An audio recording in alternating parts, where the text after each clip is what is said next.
përpara për sa i përket pozicionimit të saj, duke deklaruar se nuk ndërlidh zgjidhjen e krizës me përfitimet e pozitave, dhe kjo besoj që është një pozicion i rahatshëm për ta, por më pas edhe kërkon që presidenti të zgjedhet në formë konsensuale.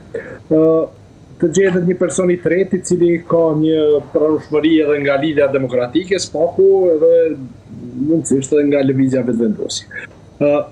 Kjo pak e vështirëson situatën sepse vetëm pajtueshmëria për një person të tretë i cili nuk propozohet qoftë nga LDK, qoftë nga VV, por i përket një mjedisi, një emëruesi të përbashkët, është sfidë me vete, është shumë e vështirë. Dhe e dyta, nuk zgjidh tërë problematikën, sepse Lëvizja Vetëvendosje ndoshta me partnerët e minoriteteve mund të krijojë një qeveri të breshtë, por ajo qeveri do t'i ketë 61-62 deputet në rastin më të mirë dhe do të mund të cenohej në krizën e parë.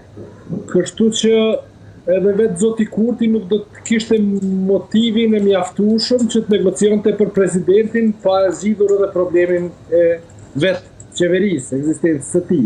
Pra, në brenda këtyre negociatave, të t'i shkoj mendja në zgjedhje të reja do të ishte normale, pra.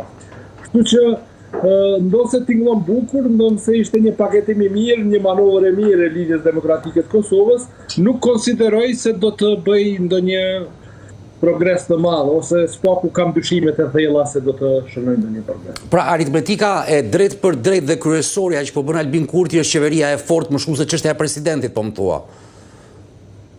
Absolutisht besoj se zoti Kurti do thotë përfshirja e LDK-s në qeveri nuk është vetëm interes i LDK-s. Në fakt është edhe interes i Lëvizjes Vetëvendosje, sepse vetëm në atë formë do të mund të kishte qeveri. Po, jemi rilidhur, Ylli.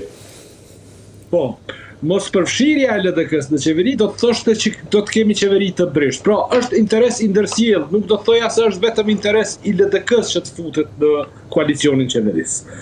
Dhe tërheqja e LDK-s tash nga ky pozicion, pra, besoj se nuk i kontribon arritjes së marrëveshjes, përkundrazi do të mund ta vështirësonte procesin e zgjidhjes së ngërçit. Pra, unë konsideroj fillimisht se zoti Kurti bëri në një manovër të gabuar negociatore. Atë kur në ditën e fundit para konstituimit i dha një ofertë me timer, me bombë Lidhjes Demokratike të Kosovës. Pra futi bombën në kohë. Dhe tha në vend se të negociojmë edhe për 2 muaj, do të japim përgjigje për 24 orë. Dhe nëse jep mirë, nëse jo, atëherë mbetemi edhe pa kuvend. Dhe rrezikoi që të bëj kuvendin një legjitim. Kjo mënyrë negocimi e zotit Kurti duket se ka larguar LDK-n dhe nuk e ka afruar.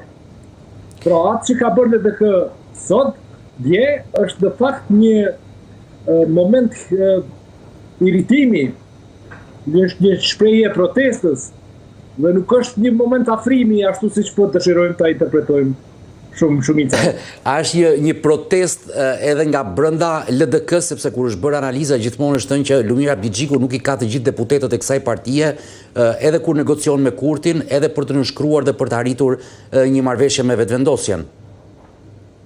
Kjo është tash një problem shtesë i cili e bën këtë binom bukur të pamundshëm të funksionojë, sepse po, Lidhja Demokratike ka një divergjencë të brendshme, ajo është shprehur në kuvendin e saj, e cila ishte kuvendi thirrur për të larguar zotin Bixhiku nga leadershipi, por ekziston edhe një gjë tjetër objektive, që Lëvizja Vetëvendosje dhe LDK së bashku me minoritetet mund t'i bëjnë parapërsisht diku 80 deputet, ose 81.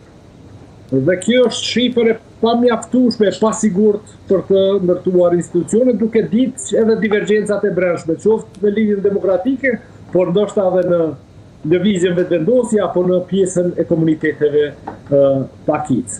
Kështu që mbetet një rrugë e vështirë. Ajo që unë besoj se do të mund të ndodhte, Nëse do të kishim një marrëveshje gjithëpërfshirëse mes LDK-s dhe VL-s, ku do të zgjedhej presidenti, do të ndahej qeveria dhe kjo do të ishte një marrëveshje gjeneroze, do të thoja, në cilën palët do të ndonin këto pozita ferm dhe drejt.